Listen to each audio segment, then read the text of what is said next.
તો યુનિટ 3 એની અંદર રીડ 1 છે મેનેજ યોર સ્ટ્રેસ.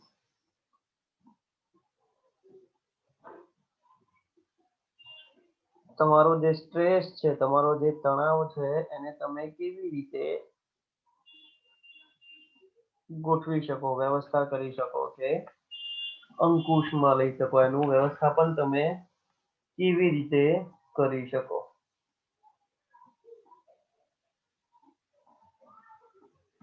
તો એના માટે કહે છે કે પહેલું જે ટોપિક આપ્યું છે એ છે સ્ટ્રેન્થનિંગ મેન્ટલ ફ્લેક્સિબિલિટી.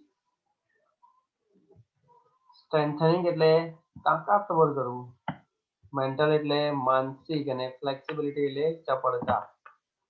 તો કહે છે કે જો તમારું મન જે છે એની જેટલી બી શક્તિઓ છે, એની જેટલી બી તાકાત જે છે એને વધુ ને વધુ મજબૂત કરવાનું.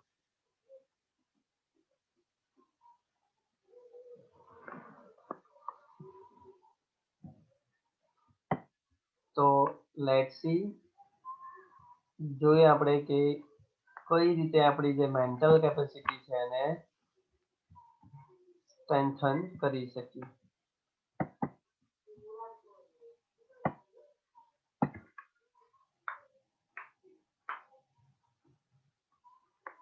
તો કહે છે કે mind, emotions and body are closely interlinked and always work together.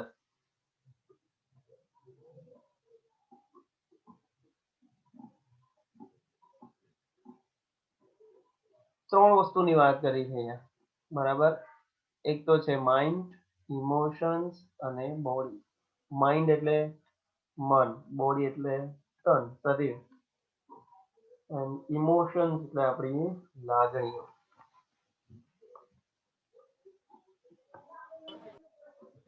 R closely interlinked. Interlink એટલે એકબીજા સાથે જોડાયેલું છે. અને ઓલવેઝ વર્ક ટુગેધર, અને એ ત્રણે ત્રણ હંમેશા એકબીજાની સાથે જ ચાલે. એક વગર બીજું કે બીજા વગર ત્રીજું એ પોસિબલ નથી.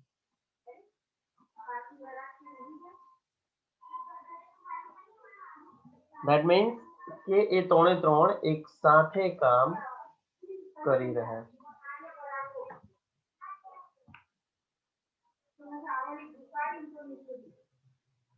It helps you distinguish them more clearly if you try to understand them separately.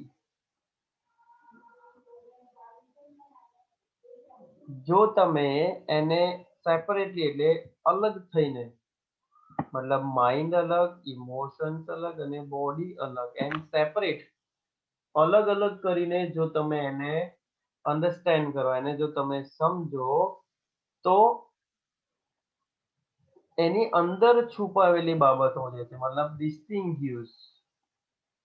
ડિસ્ટિંગ્યુશ એટલે છુપાવેશમાં, એ ત્રણે ત્રણ છુપાવેશમાં તમને વધારે સમજવામાં, ક્લિયરલી સ્પષ્ટ રીતે સમજવામાં તમને બહુ જ હેલ્પ કરશે.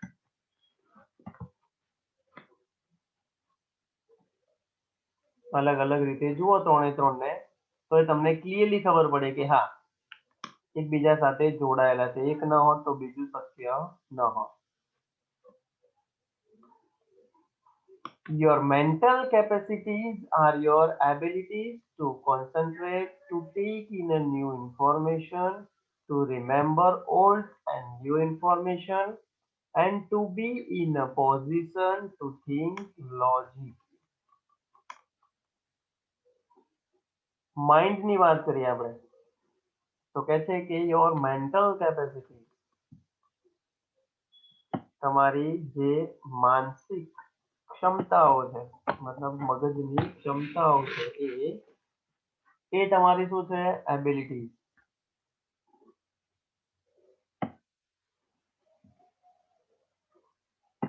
ક્ષમતાઓ છે.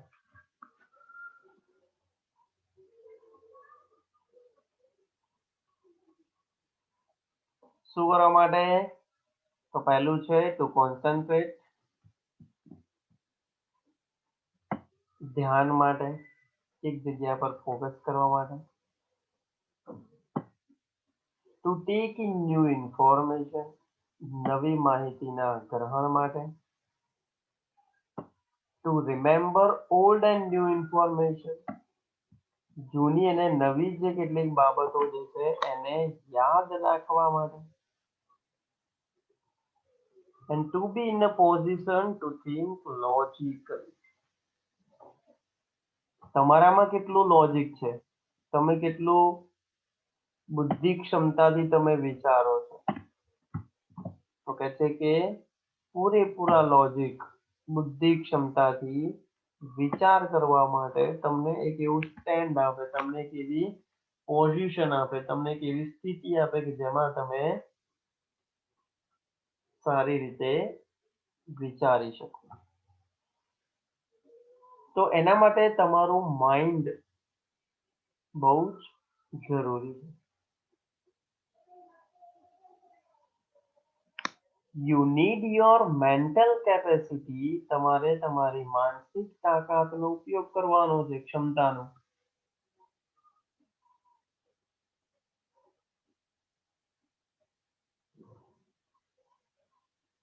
ઇન ઓર્ડર ટુ સ્ટડી, ખાસ કરીને અભ્યાસ કરવા માટે. વર્ક, કામ કરવા માટે.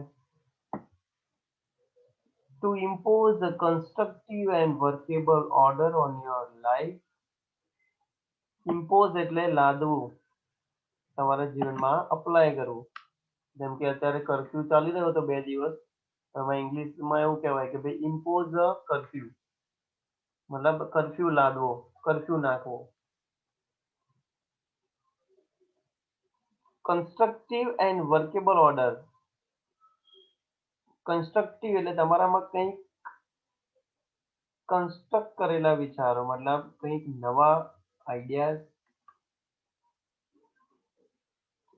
એન્ડ વર્કેબલ ઓર્ડર્સ, અને કાર્ય કરવાની જે કુશળતા છે એનો ક્રમાંક on your life.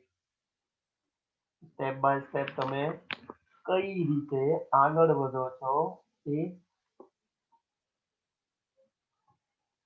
And to make rational day to day decision.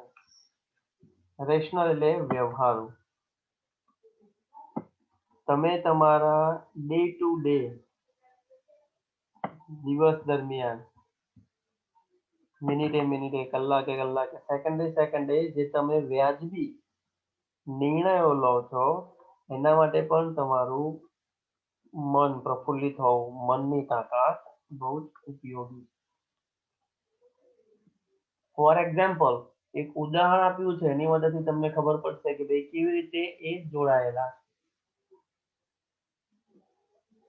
For example, ઉદાહરણ તરીકે, if you had the choice of walking to work or taking the car, કે તમારે તમારા ઓફિસે કે કોઈ કામે જવું છે અને એ કામ કરવા માટે તમારી પાસે 2 વસ્તુ છે, એક તો વોકિંગ કરવું, ચાલીને જવું, અથવા તો પછી ટેકિંગ ધી કાર, અથવા તો કાર લઈને જવું.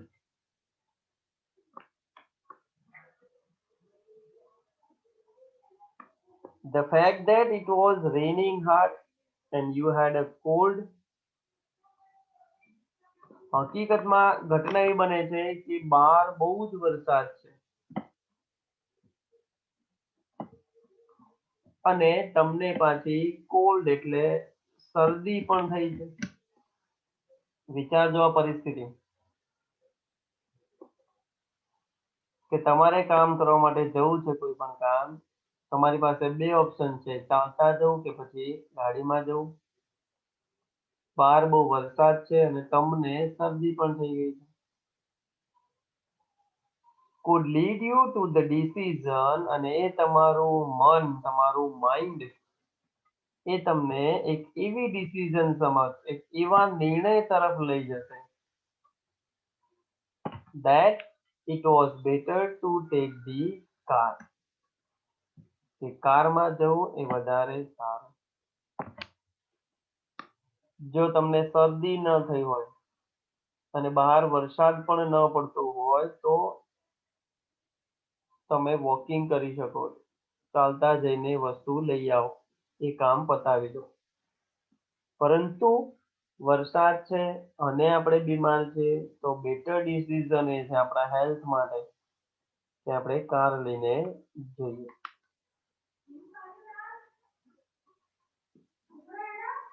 That would be a rational decision.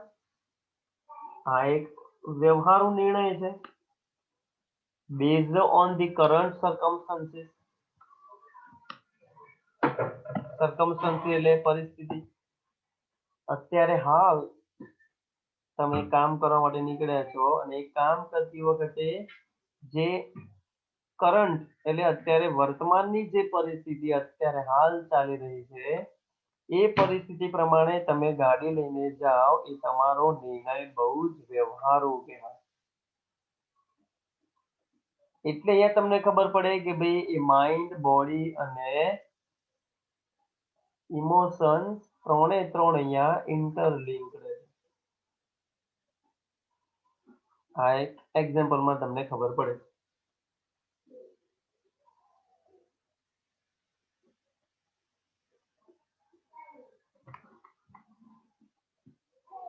The mind is the rational, logical part of you that helps you to make unemotional choices, to store and retrieve information, and to order and calculate. Mind વિશે બીજી એક વાત અહીંયા રજૂ કરે છે કે mind એ એક વ્યવહારુ, રેશનલ એટલે વ્યવહારુ આગળ કીધું એ પ્રમાણે, લોજિક એટલે બુદ્ધિથી કામ કરતો એ આપણા શરીરનો એક શું છે પાર્ટ એટલે અવયવ કે એક ભાગ છે કે જે તમને મદદ કરે છે મેક અનઇમોશનલ ચોઇસીસ. અનઇમોશનલ એટલે કે લાગણી ન હોય તેવા જે કેટલાક પસંદગી છે, જે કેટલીક ચોઇસીસ છે એના માટે. ટુ સ્ટોર સંચય કરે એન્ડ રિટ્રાઈવ એટલે જ્યારે જરૂર પ્રમાણે ત્યારે પાછું મેળવવું ઇન્ફોર્મેશન, જેને આપણે યાદશક્તિ કહીએ છીએ એના પ્રમાણે, કે કોઈ પણ માહિતીને તમે મગજમાં સ્ટોર કરી છે અને જ્યારે જરૂર પડે ત્યારે એને યાદ કરીને એને બહાર લાવો બધી માહિતીને, તો એ પણ માઇન્ડ જરૂરી છે. And two order and calculate, તમારે કોઈ આદેશ આપવા માટે એની કોઈ વસ્તુની ગણતરી કરવાની હોય, અકાઉન્ટ હોય કે સ્ટેટ હોય કે વોટેવર, એમાં તમારે માઇન્ડની અંદરની જે કેપેસિટી છે, જે એબિલિટી જે છે એનો આપણે વધારે ઉપયોગ કરવાનો.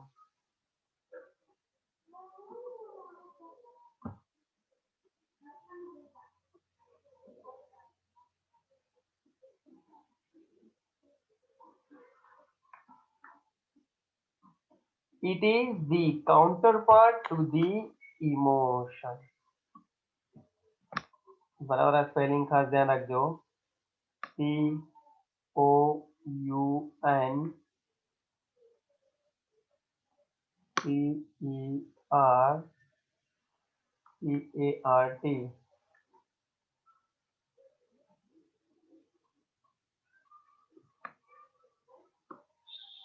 સમકક્ષ કહેવાય. શું કહેવાય એને? સમકક્ષ. આપણી લાગણીઓની એ શું છે? સમકક્ષ છે.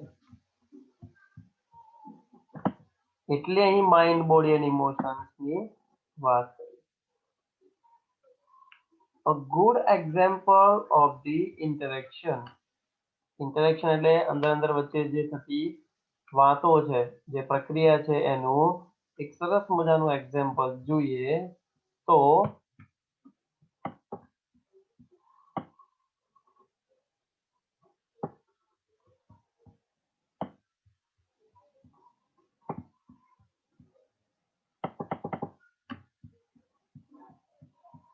the best example, બરાબર, ધ્યાન રાખજો ખાસ. between mind and emotion, બરાબર, પેલું માઇન્ડ એન્ડ બોડી નું જોયું, આગળનું એક્ઝામ્પલ વરસાદ વાળું, શરદી વાળું. અને અહીંયા છે mind and emotions is exam nerve. પરીક્ષા વખતે થતી જે ચિંતા, નર્વસનેસ, ઉદાસીનતા છે એ.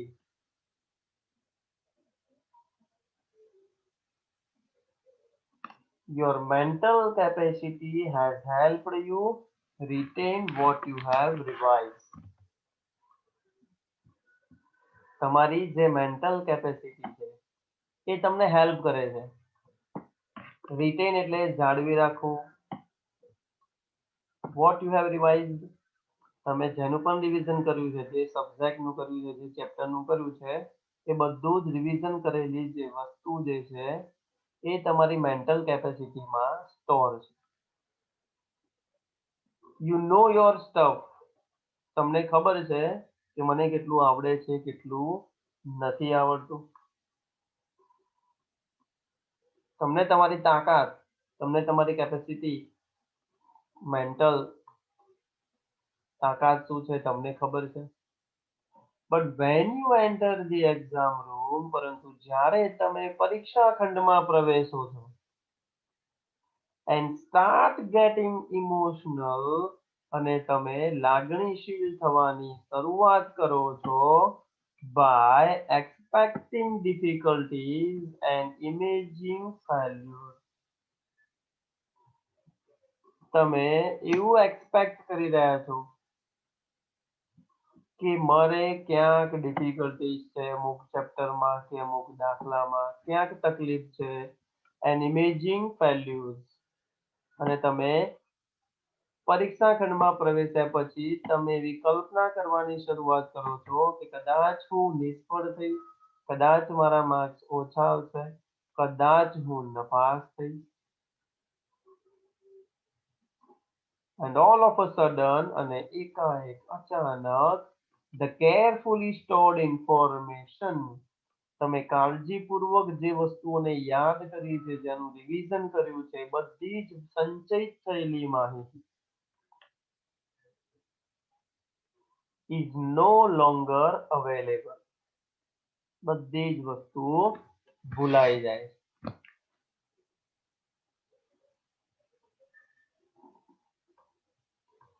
Your emotions have bared the way to your inner information store.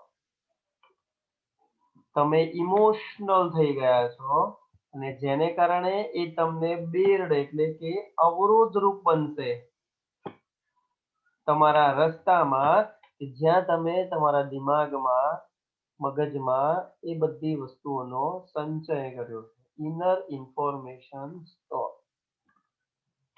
તમે જે તે વિષયનું જે કંઈ પણ વાંચ્યું છે, જે કોઈ પણ જગ્યાએ સંગ્રહિત છે માહિતી, એને બહાર લાવવામાં એ અડચણરૂપ થશે. ઇમોશન્સ તમને ડિસ્ટર્બ કરશે.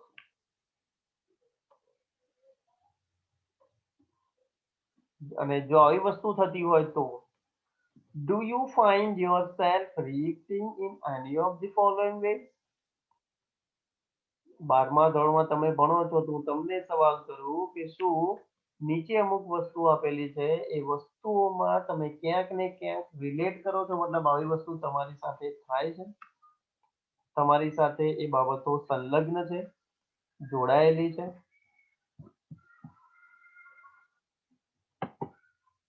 તો કહે છે કઈ કઈ બાબતો કે જે માઇન્ડ એન્ડ ઇમોશન્સને ડિસ્ટર્બ કરે. તો પહેલી ઘટના, you find it difficult to concentrate on things. કે કોઈ પણ વસ્તુ કે કોઈ કામ તમે કરતા હોય તો શું તમને એમાં કોન્સન્ટ્રેટ કરવામાં, કમ્પ્લીટલી ધ્યાન આપવામાં તમને મુશ્કેલી પડે છે, અઘરું લાગે છે? યસ ઓર નો હોઈ શકે. Your memory is letting you down frequently.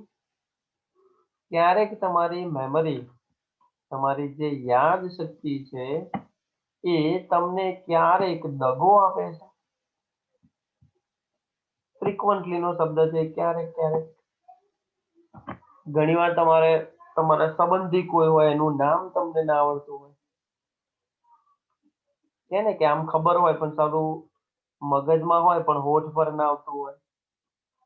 તમારા એવા કોઈ મિત્ર તમારા પરીક્ષામાં એવો કોઈ ટોપિક હોય કે જે તમને આમ યાદ હોય પરંતુ એ તમારા જીભ પર ના આવતું હોય, તો કે શું ક્યારેક તમારી યાદશક્તિ તમને દગો આપે છે?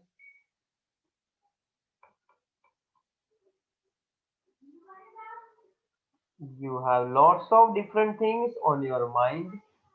તમારા દિમાગમાં ઘણી બધી વસ્તુઓ ચાલી રહી હોય, but cannot grasp a clear thought.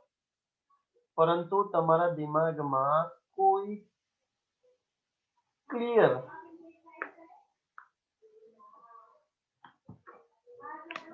ના આવતું હોય કે ભાઈ શું કરવું કે શું ન કરવું.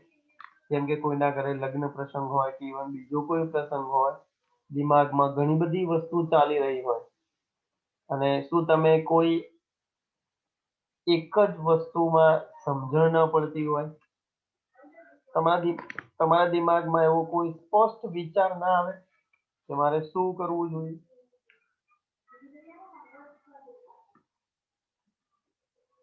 You are often undecided these days and this is untypical for you. કે તમારા દિમાગમાં ઘણી બધી વસ્તુઓ ચાલી રહી હોય પરંતુ એમાંથી તમે સ્પષ્ટ ડિસિઝન કે કોઈ નિર્ણય ન લઈ શકતા હો, and this is untypical for you, અને એના કારણે તમે અસામાન્યપણું અનુભવતા હો કે જે તમારા વ્યવહારમાં ન હોય. મતલબ હું એઝ અ ટીચર મારી વાત કરું તો હું કન્ફ્યુઝ થઈ જાઉં કે આજે શું કરું, ટેક્સ્ટ બુક ભણાવું, ગ્રામર ભણાવું કે પછી લોંગ રાઇટિંગ કરાવું કે હા કરાવું તે કરાવું. દિમાગમાં ઘણું બધું ચાલતું હોય પરંતુ હું કોઈ પ્રોપર નિર્ણય ન લઈ શકું, તો એ મારા માટે અવ્યવહારુ કહેવાય. તમે ભણી રહ્યા પછી જોબ શોધવા માટે આ બધી વસ્તુ તમને અનડિસાઇડેડ કે અનટિપિકલ લાગે અને તમને એવું થાય કે ચાલો આવું તો મારી જિંદગીમાં કોઈ દિવસ નથી થયું, તો મારી પાસે આવું કેમ થાય છે, હું યોગ્ય નિર્ણય કેમ નથી લઈ શકતો, આ મારા માટે યોગ્ય ન કહેવાય. You make longer to do tasks that you were able to complete quite quickly before.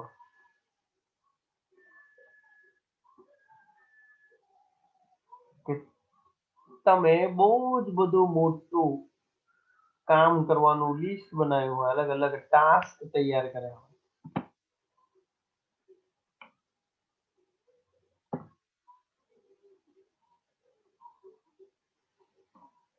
અને એ ટાસ્ક તમને એવું લાગે કે મેં કદાચ વહેલા પૂરા કરી દીધા હોય, મતલબ તમે એમાં પાછળ સમય બહુ બગાડ્યો.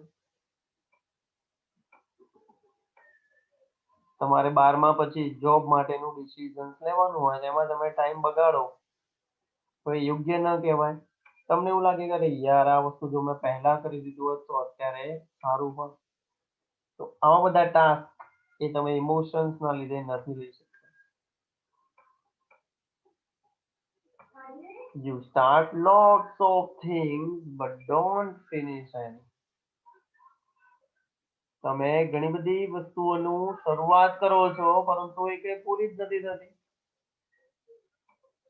બોર્ડની પરીક્ષા નજીક આવે એમ વાંચવાનું શરૂ કરો, account, TET, eco, BA, English, Gujarati, Sanskrit, history કે વોટ એવર જે સબ્જેક્ટ હોય બધા લઈને બેસી જાઓ પણ બધું અધૂરું છોડો.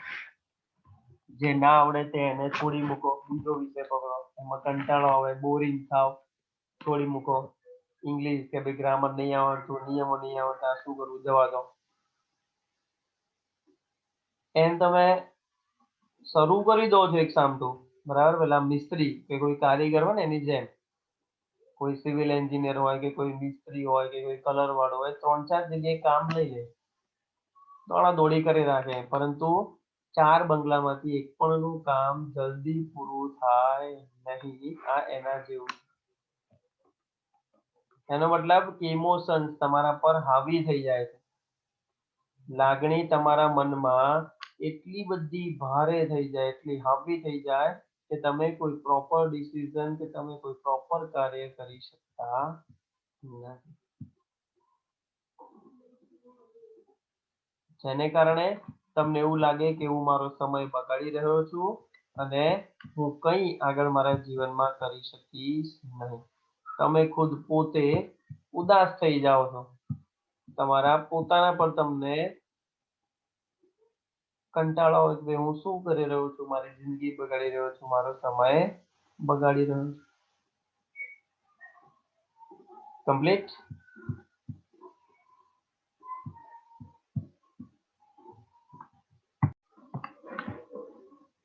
તો કહે છે કે ઇફ યસ, જો ઉપરમાંથી બધાનો જવાબ હા હોય તો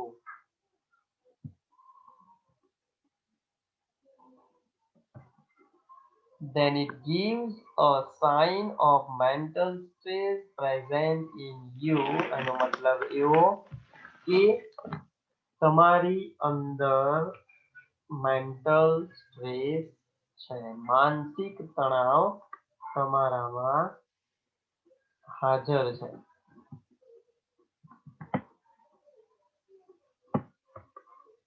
The better you deal with stress, the less your mental capacity will be affected. અને કહે છે કે તમે સ્ટ્રેસ તણાવની સાથે જેટલું જ વધારે સારી રીતે એને ડીલ કરશો અને જેટલું જ વધારે સારી રીતે એને હેન્ડલ કરશો, એટલી જ તમારી મેન્ટલ કેપેસિટી ઓછી અફેક્ટ થશે. અફેક્ટ એટલે અસર પહોંચાડે. એનાથી થતું જે નુકસાન જે છે એને તમે ઓછું કરી શકો. The following exercise will help you build better stress resilience and rebalance yourself in your mental capacity has already started to suffer due to stress. તણાવને કારણે due to stress, તણાવને કારણે જે તમારી માનસિક જે ક્ષમતાઓ છે એને જે રીતે ડિસ્ટર્બ કરી છે, મતલબ એના લીધે તમે જે રીતે હેરાન થયા છો કે તમને નુકસાન પહોંચ્યું છે, એના માટે નીચે કેટલીક જે એક્સરસાઇઝ જે છે એ તમને હેલ્પ કરશે. શું કરવા માટે? તો સ્પેલિંગ છે, યાદ રાખો.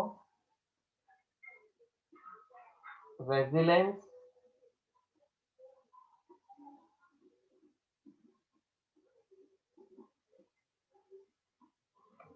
એટલે કે સ્થિતિસ્થાપકતા.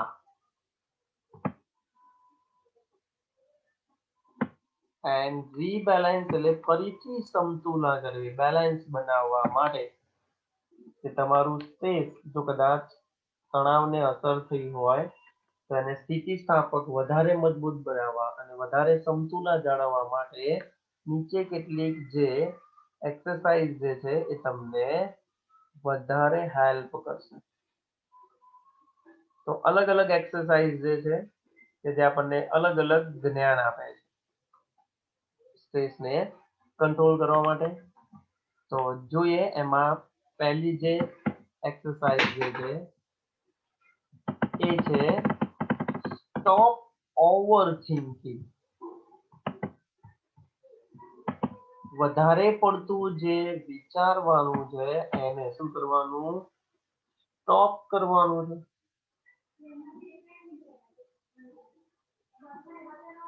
When task and pressure start building up, જ્યારે ઘણા બધા કાર્યો અને એને લગતું પ્રેશર એ દબાણ વધી જાય છે. The mind can something go into overthinking. અને ત્યારે જ તમારું મન જે છે એ વધુ પડતા વિચારો તરફ જતું રહે. જેમ કે સ્કૂલમાં સાહેબ કહે કે ભાઈ કાલે બધા જ નોટબુક સબમિટ કરવાના છે, તો દોડાદોડીમાં બધા વિષયનું બધું જ કમ્પ્લીટ કરવાનું, એટલે કામ વધી ગયું, એના લીધે પ્રેશર વધે, અને પ્રેશર વધે એટલે મગજને ડિસ્ટર્બ થાય.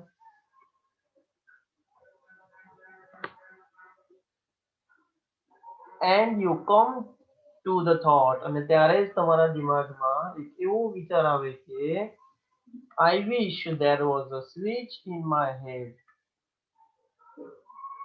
કે કદાચ હું એવી ઈચ્છા કરું કે મારા દિમાગમાં એવી કોઈ સ્વિચ મૂકી હોય મારા માથા પર, that I could flick and turn off all the thoughts going around in my mind, કે મારા મગજમાં જે કંઈ પણ ચિત્રો ચાલે છે, જે કંઈ પણ કાર્યો ચાલે છે, જે કંઈ પણ વિચારો ચાલે છે, એને એક જ ફ્લિક, એક જ ઝાટકે એને ચાલુ કે બંધ કરી શકું. ફ્લિક એટલે ઝાટકો આપીને. બટ એવું શક્ય નથી. It is not that easy.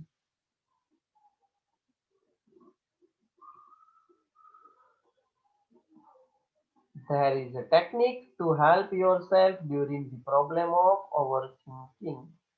પરંતુ આના માટે ઘણી બધી ટેકનિક્સ છે, પદ્ધતિઓ છે, જેને કારણે આ ઓવર થિંકિંગનું જે સમસ્યા છે એના પર તમે મિટાવી શકો, એને દૂર કરી શકો.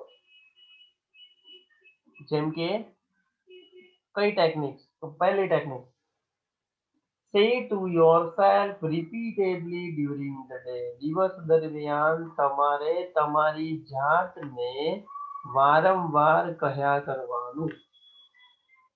શું કહેવાનું? કે I have no expectation. મારે કોઈ એવી ઉચ્ચ અપેક્ષાઓ નથી. And I will deal with whatever happens when it happens. અને જ્યારે જે સમયે જે થવાનું હશે ત્યારે થઈ પડશે. અને આપણે કહીએ છીએ કે ભાઈ સમય આવે થઈ જાય, પણ બહુ અતિ વિચારવું નહીં, બહુ અતિ એક્સપેક્ટેશન ક્યારે રાખવી નહીં. જેમ કે કેટલાક પેરેન્ટ્સ હોય કે બાળક નબળું હોય, 50% લાવતું હોય, તો એના માટે એના માતા પિતા એક્સપેક્ટેશન રાખે કે ભાઈ મારું બાળક 90% લાવે. અને આવું જ્યારે થાય ત્યારે બાળક હંમેશા નિરાશામાં આવે, સ્ટ્રેસમાં આવે, મગજ કામ કરતું બંધ થઈ જાય.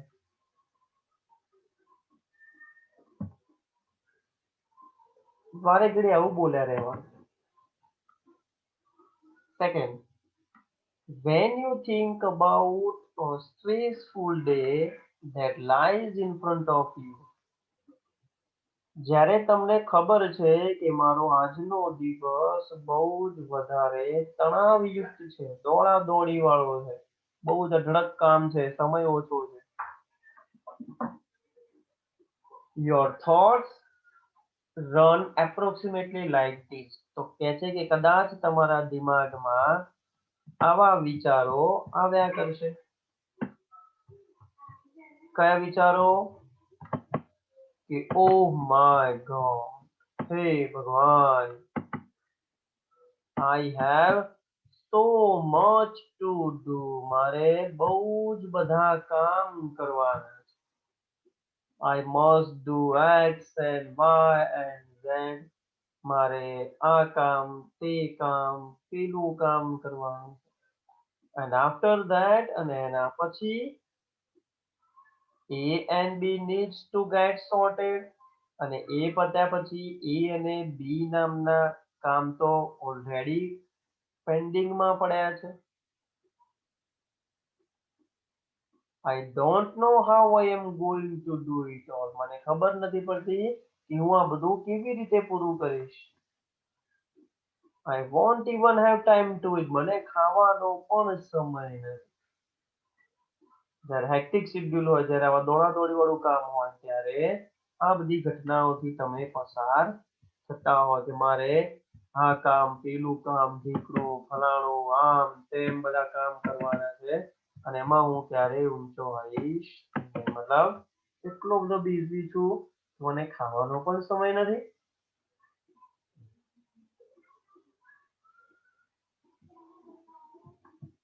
બેઝિકલી સામાન્ય રીતે આપણે જોઈએ તો the day hasn't even started, હજુ દિવસની શરૂઆત પણ નથી થઈ, but you are already in tease, તમે મૂંઝાઈ ગયા છો, તમે ખીજાઈ ગયા છો, તમે ગભરાહટમાં આવી ગયા છો કે સાલું કયું શરૂ કરું, કયું મૂકું.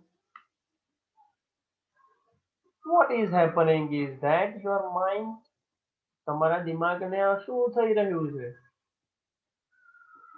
રેસિંગ અહેડ ઓફ યુ, કે તમારું દિમાગ તમારા શરીર પહેલા દોડે છે. તમે હજુ કામ કરવાનું શરૂઆત જ નહીં કર્યું, તમારું દિમાગ એડવાન્સમાં દોડી જાય છે. એન્ડ એન્ટિસિપેટિંગ, અને એવી એક પૂર્વ ધારણા બની જાય. How tired and stressed you will feel once you have completed all the tasks ahead. તમારું દિમાગ જે છે એ પૂર્વ ધારણા બાંધી દે, તમારું દિમાગ ભવિષ્ય ભાંકી દે કે તમે કેટલા બધા થાકી જવાના અને તમે કેટલો બધો તણાવ આવશે જ્યારે આ કામ તમે પૂરું કરવા જઈ રહ્યા. ઓલ ધ ટાસ્ક અહેડ, હજુ શરૂ પણ નહીં કર્યું અને પૂરું કરશો ત્યારે તમારી હાલત કેવી થશે. અત્યારથી જ તમારી હાલત આવી છે શરૂ કર્યા પહેલા જસ્ટ વિચારવાથી, તો પૂરું થયા પછી તમારી કેવી હાલત થશે, પૂરું થયા પછી તમારું શું થશે. These frantic thoughts, frantic એટલે ગાંડપણ, આવા ગાંડા વિચારો start weakening your energy, તમારી શરૂઆતની દિવસની કામકાજના શરૂઆત કરવાની પહેલાની જે તાકાત જે છે એને નબળી પાડી દે છે. And as a result, અને પરિણામે you are entering into a busy day, તમે એવા વ્યસ્ત દિવસમાં પ્રવેશી રહ્યા છો with only half of your normal energy, કે તમારી એનર્જી ઓલરેડી 50% એવા વિચારોમાં જતી રહી કે આજે તો બહુ બિઝી ડે છે. કામ શરૂ કર્યા પહેલા તમારી 50% એનર્જી ખર્ચાઈ ગઈ છે, બાકીની 50% એનર્જીમાં તમે કામ શરૂ કરશો અને એને પૂરું કરશો.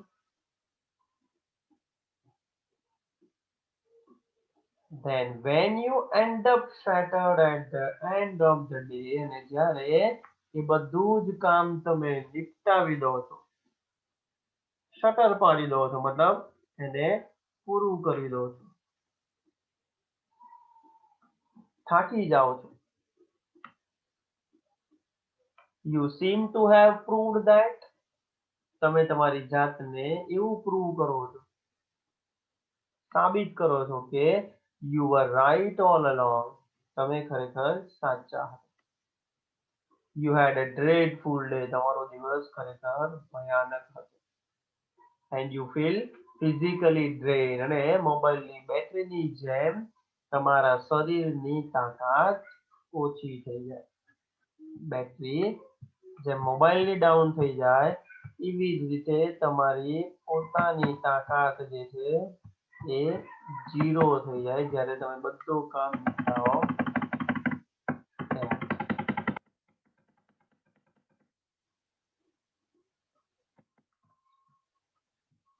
અને છેલ્લો પેરેગ્રાફ આજનો,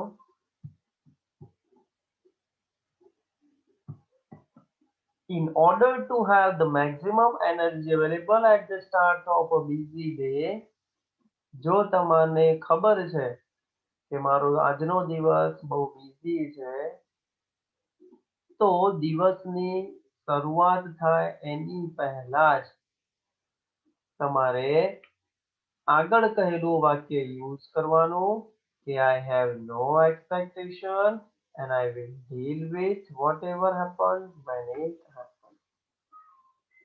મારે એટલી બધી કોઈ અપેક્ષાઓ નથી, જ્યારે જે થવાનું હશે ત્યારે એ થશે. એઝ અ ફોર્મ ઓફ મંત્ર, અને એક મંત્ર તરીકે સ્વીકારીને એને ધ્યાનમાં લેવું.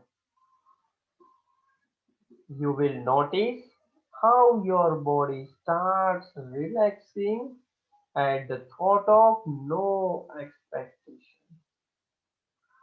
જેવું જ તમે વાક્ય બોલો અને એમાં નો એક્સપેક્ટેશન નામનો શબ્દ આવે, તરત જ તમારું બોડી એકદમ રિલેક્સ, એકદમ શાંતિની અનુભૂતિ થતી જાય.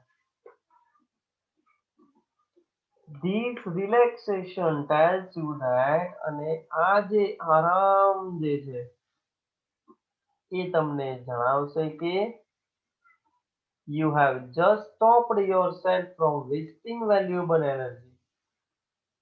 તમે તમારી નકામી જે એનર્જીને જે પહેલા ખર્ચી હતી કે જે કિંમતી હતી એને બચાવી લીધી. And you will feel calmer mentally and emotionally as the consequence. અને પરિણામે તમે કામર એટલે વધુ શાંત જણાશો, મેન્ટલી, શારીરિક રીતે અને ઇમોશનલી પણ. એટલે કે છે કે આવી બધી વસ્તુઓને તમારે ખાસ ધ્યાનમાં રાખવી પડે જ્યારે તમે બહુ જ બિઝી શેડ્યુલમાં જઈ રહ્યા હો ત્યારે.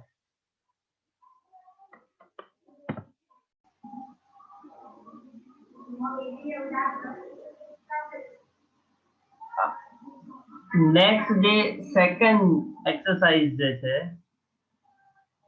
એ સેકન્ડ એક્સરસાઇઝ છે સેલ્ફ હિપ્નોસિસ. બરાબર, તમે હિપ્નોટિઝમ કે હિપ્નોસિસ જેવા શબ્દોને સાંભળ્યા હશે. ક્યાંક કોઈ જાદુગર હોય કે કોઈ જંતર મંતર કરનારો કોઈ તાંત્રિક હોય તો એ તમને હિપ્નોટિઝ કરનાર છે, મતલબ સંમોહન કરનાર છે.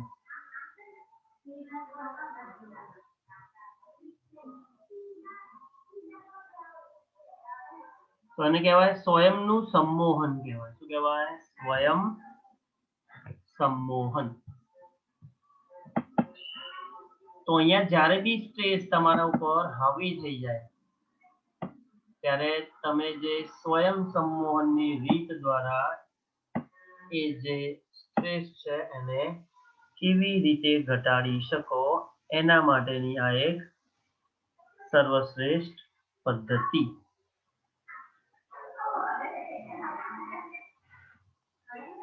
You can use the self-hypnosis state to relieve mental stress. તો કહે છે કે આ જે પદ્ધતિ જે છે, આ જે ટેકનિક જે છે એનો ઉપયોગ તમે કરી શકો છો, ખાસ કરીને સેલ્ફ હિપ્નોસિસ ટુ રિલીવ એટલે ઓછું કરવું, મેન્ટલ સ્ટ્રેસ, માનસિક તણાવને. Try the following exercise. તમારે નીચેની જે કેટલીક કસરતો છે, કવાયતો છે એને કરવાની છે. It becomes easier with your eyes closed. અને જો તમારી આંખો બંધ રાખીને આ પ્રવૃત્તિ કરશો, આ એક્સરસાઇઝ કરશો તો કંઈક વધારે સારું કહી કે ગણી શકાય. તો કદાચ આ ટેકનિક્સ તમે પણ અત્યારે હાલ કરો કે ઇવન ઘરે બેઠા બેઠા જ્યારે બી ફ્રી ટાઈમ હોય ત્યારે તમે કરો તો ઇટ્સ બેટર ફોર યુ કે તમે કઈ રીતે આ એક્સરસાઇઝને કરો. Settle back in a chair. ખુરશીમાં શાંતિથી બેસો and close your eyes. અને તમારી આંખોને બંધ કરો. Start counting backwards from 99 to 70. ધીમે ધીમે 99 થી લઈને 70 સુધી ઊંધી ગણતરી કરો. Backward. Count slowly to fit in with your breathing. તમારી જે બ્રીથિંગ પેટર્ન છે, શ્વાસ લેતા જાઓ અને ધીમે ધીમે ધીમે ધીમે એને કાઉન્ટ કરતા જાઓ. 99, 98, 97, 96, 95 એવી રીતે બેક 70 સુધી. Next. Now count down from 69 to 30. હવે ધ્યાન રાખજો શું કરવાનું કીધું છે.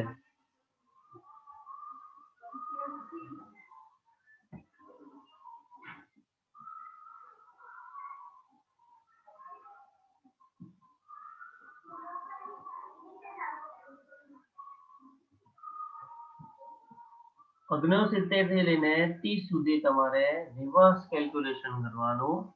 વાઇલ ઇમેજિંગ, એવી કલ્પના કરતા કે વોકિંગ ડાઉન, તમે ચાલી રહ્યા છો, down the steps of a beautiful staircase. Staircase એટલે સીડી.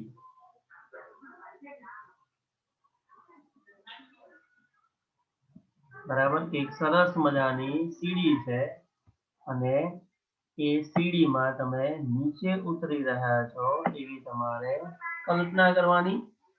એક સ્ટેપ, એક ડગલું મૂકો અને એક એક કાઉન્ટ કરતા જાઓ આંકડો. Feel yourself walking down in time with your breathing.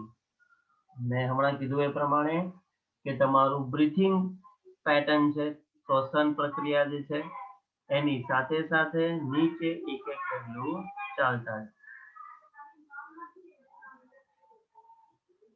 See the beautiful grand staircase stretching ahead of you. એવો વિચાર કરો, એવી કલ્પના કરો કે સુંદર મજાની ભવ્ય સીડી એ તમને તમારી તરફ ખેંચીને લઈ જઈ રહી છે.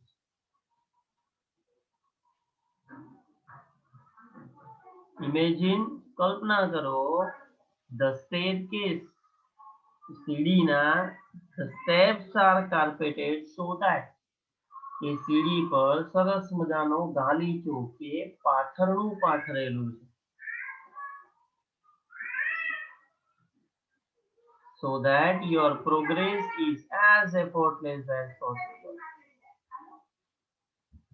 જેને કારણે તમારી આ ચાલવાની જે આખી પ્રક્રિયા છે, વિચારવાની જે પ્રક્રિયા છે, ગણતરી કરવાની જે પ્રક્રિયા છે એને બને એટલું આરામદાયક બનાવી શકાય. મતલબ effortless, જેટલું શક્ય બન્યું એટલું શાંતિથી આરામદાયક રીતે તમે વિચારો અને મનને શાંત કરો. એ મોસ્ટ ઇમ્પોર્ટન્ટ થિંગ બને છે તમારા માટે.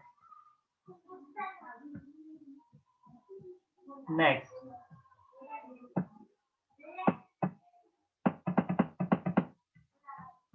Count down from 29 to 0. ગણતરી કરો કે 29 થી લઈને 0 ની while imaging, એવી કલ્પના કરો કે drifting further down in luxurious sleep. કે જે તમને એક સરસ મજાની એક મોટી લિફ્ટ હોય કે જે તમને નીચે લઈ જઈ રહ્યો, મતલબ ઉપરના માળેથી નીચેના માળ સુધી. as large as room, એટલી મોટી લિફ્ટ જે રૂમ જેટલી હોય, એક ઓરડા જેટલી હોય.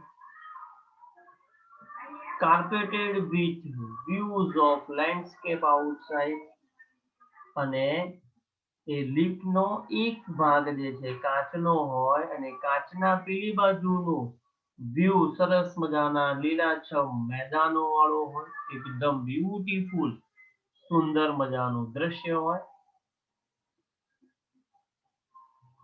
Watch the decreasing speedily in time with your breathing. અને ધીમે ધીમે તમારી જે શ્વસનની જે પેટર્ન છે, જે સમય પ્રમાણે તમારા હૃદયનો ધબકારો થાય છે એવી રીતે 29 થી 0 કાઉન્ટ કરતા જાઓ અને એ બહારનું જે રોમાંચક અદ્ભુત જે દ્રશ્ય જે છે એને તમે નિહાળતા જાઓ.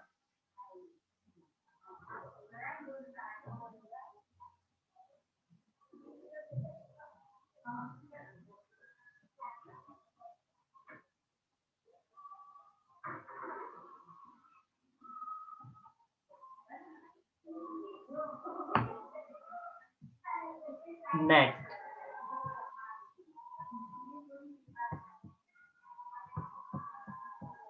આગળની પ્રોસેસમાં શું કીધું છે?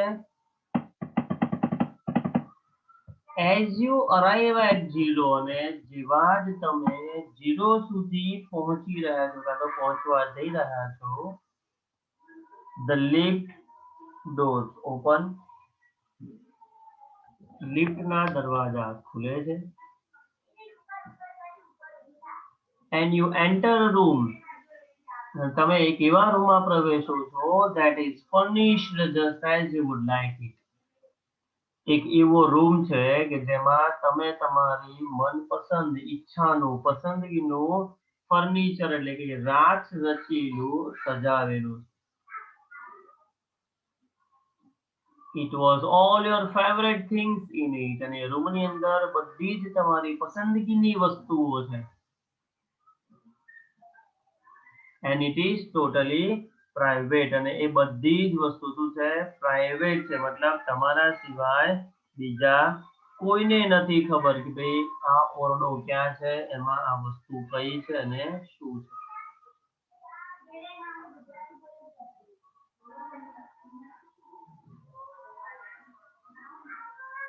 Find a comfortable chair in your room. તમારા રૂમની અંદર સરસ મજાની એક જે ખુરશી હોય એ લઈને બેસો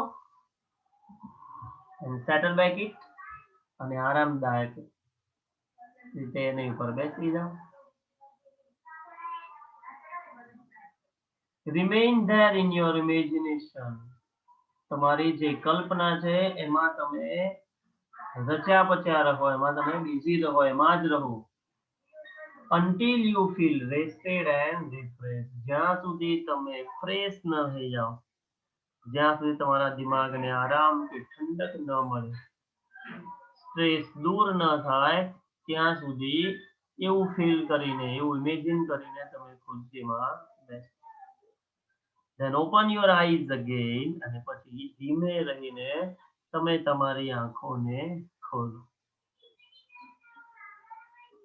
એટલે તમને અંદાજ આવે કે ભાઈ હા મારા દિમાગમાં કેટલો બધો સ્ટ્રેસ હતો જેને મેં આ સેલ્ફ હિપ્નોટિઝમ ટેકનિકથી મેં એને રિમૂવ કર્યું.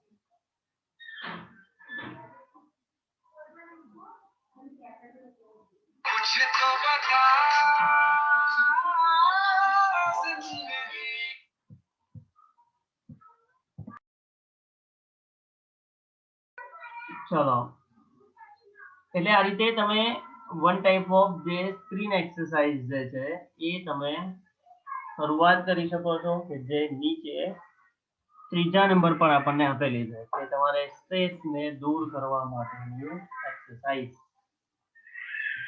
તો જોઈએ ત્રીજી એક્સરસાઇઝ આપણને શું કહેવા માંગે છે સ્ટ્રેસ મેનેજમેન્ટ વિશે. કહે છે કે when emotions have taken you over.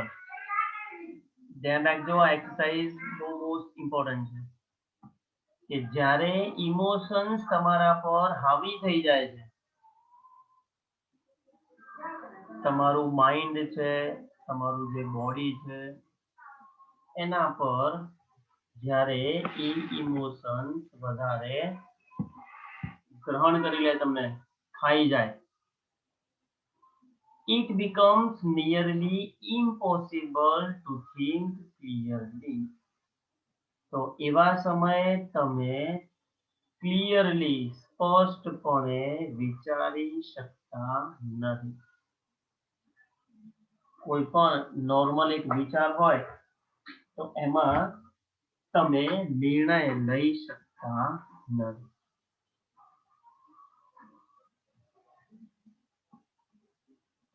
then it becomes very easy to make unwise decision or to agree to something which is not to your advantage. અને એ પછી તમને કોઈ પણ જે નિર્ણયો છે એ કેવા લાગે?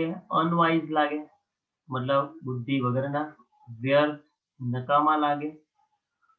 તમારા જે કંઈ પણ નિર્ણયો છે એ પણ તમને યોગ્ય ન લાગે, કે જે તમને કોઈ બાબતમાં અગ્રી કરતા હોય, તમને દરેક બાબતમાં એવું લાગે કે ભાઈ આ નથી સારું, ડિસઅગ્રી જેવું છે, એ યોગ્ય નથી.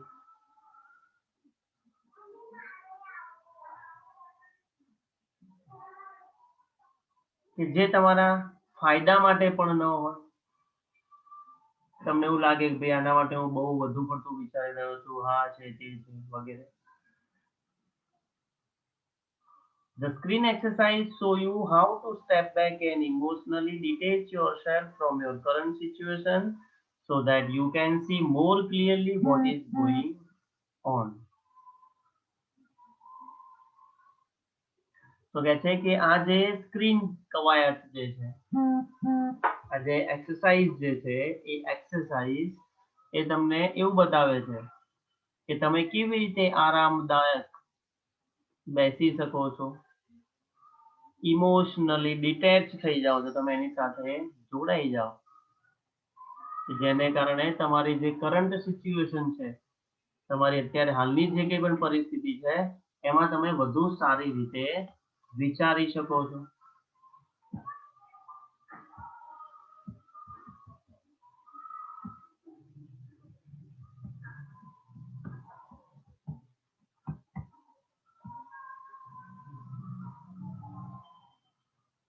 તો એના માટે શું કીધું છે? બહુ સરસ મજાની એક્સરસાઇઝ આપણને આપેલી છે.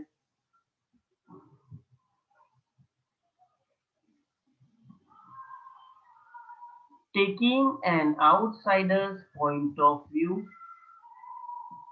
તમે કોઈ બીજું એક ત્રાહિત વ્યક્તિ કાં તો કોઈ ત્રીજો વ્યક્તિ છે એને આધારે જો તમે એનો વ્યૂ જુઓ તો, and imagine another person in your situation. તમારી જે પરિસ્થિતિ છે એમાં તમે કોઈ બીજા એક વ્યક્તિની કલ્પના કરો.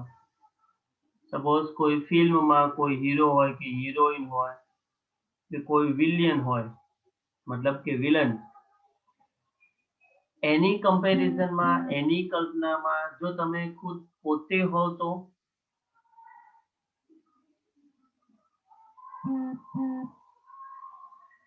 એવી કલ્પના કરો.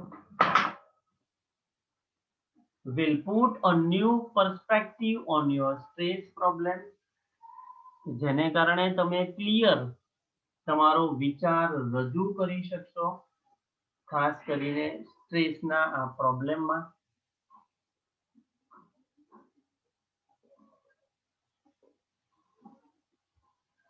So you can evaluate more calmly what needs to be done. Calmly એટલે શાંતિથી તમે એના વિશે વિચારી શકશો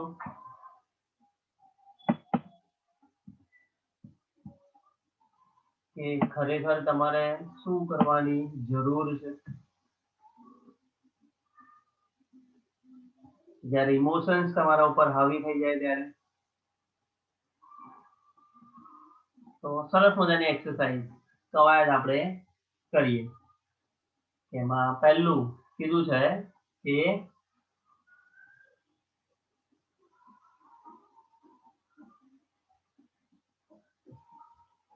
with your eyes closed, તમારે તમારી આંખોને બંધ કરવાની છે.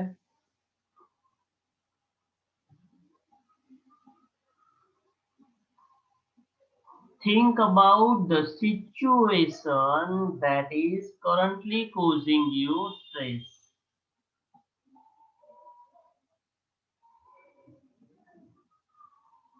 એવી કોઈ સિચ્યુએશન, એવી કોઈ પરિસ્થિતિ કે જે અત્યારે હાલ વર્તમાનમાં તમને ડિસ્ટર્બ કરી રહી છે.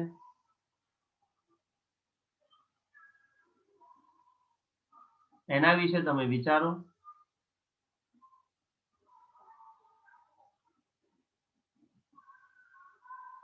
Imagine projecting the situation onto a screen in your mind. અને કલ્પના કરો કે એ જ પરિસ્થિતિ તમારા દિમાગમાં કોઈ ફિલ્મી ઢબે ચાલી રહી છે.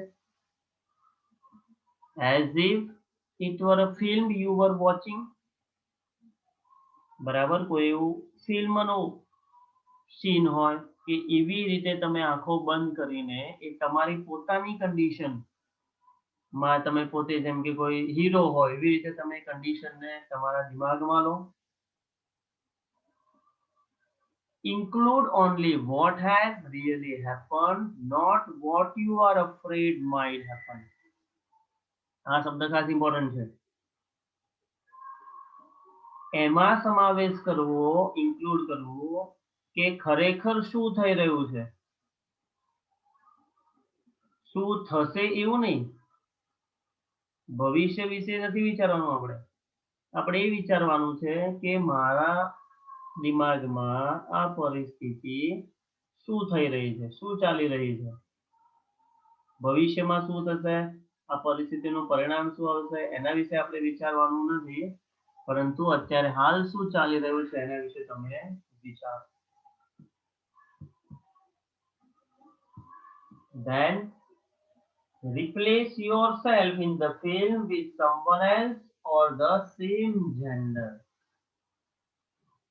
અને આ જે દ્રશ્ય છે એ દ્રશ્ય ફિલ્મની અંદર સેમ જેન્ડર વાળો કોઈ હીરો હોય કે કોઈ હિરોઈન હોય એમાં તમે તમારું પ્રતિબિંબ જુઓ.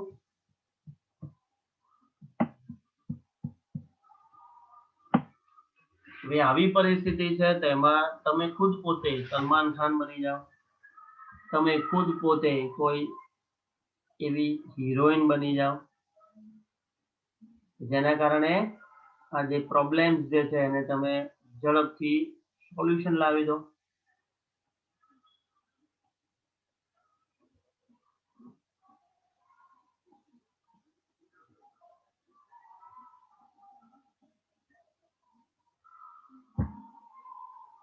Watch the film as an outside observer. અને એ ફિલ્મને તમે જુઓ જાણે કે તમે પોતે કોઈ અન્ય વ્યક્તિ છો, થર્ડ પર્સન છો. How do you feel about what is going on in the film? તમે બહાર બેઠા બેઠા જુઓ કે ખરેખર આ પિક્ચરમાં શું ચાલી રહ્યું છે, એ પરિસ્થિતિને હીરો કે હિરોઈન કે વિલન જે છે એ કેવી રીતે હેન્ડલ કરી રહ્યું છે, એ બધું એના વિશે તમે જુઓ, પરિસ્થિતિનું ઓબ્ઝર્વેશન કરો, અવલોકન કરો.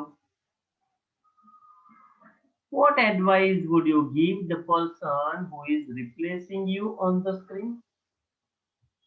તમે પોતે ખુરશીમાં બેઠા બેઠા એ જે ફિલ્મ જુઓ છો, એ જે પરિસ્થિતિને તમે જુઓ છો, તો એમાં તમારા બદલીમાં જે વ્યક્તિ ભાગ ભજવી રહ્યો છે, તમારો રોલ પ્લે જે વ્યક્તિ કરી રહ્યો છે, એને તમે કઈ સલાહ આપશો? સપોઝ બજરંગી ભાઈજાન નામની ફિલ્મ છે તેમાં સલમાન ખાનને તમે શું સલાહ આપશો? એવી રીતે અલગ અલગ કન્ડિશન વિશે તમે જુઓ, તમારી પોતાની પરિસ્થિતિનું વર્ણન કરો. Open your eyes again and act on your own advice. તમે તમારી આંખો ખોલો અને પછી તમે તમારી પોતાની જાત માટે જે સલાહ આપી છે એને તમારે પોતે શું કરવાની છે, અપ્લાય કરવાની. ત્યારે જ આ સ્ક્રીન એક્સરસાઇઝ સફળ થઈ કહેવાય.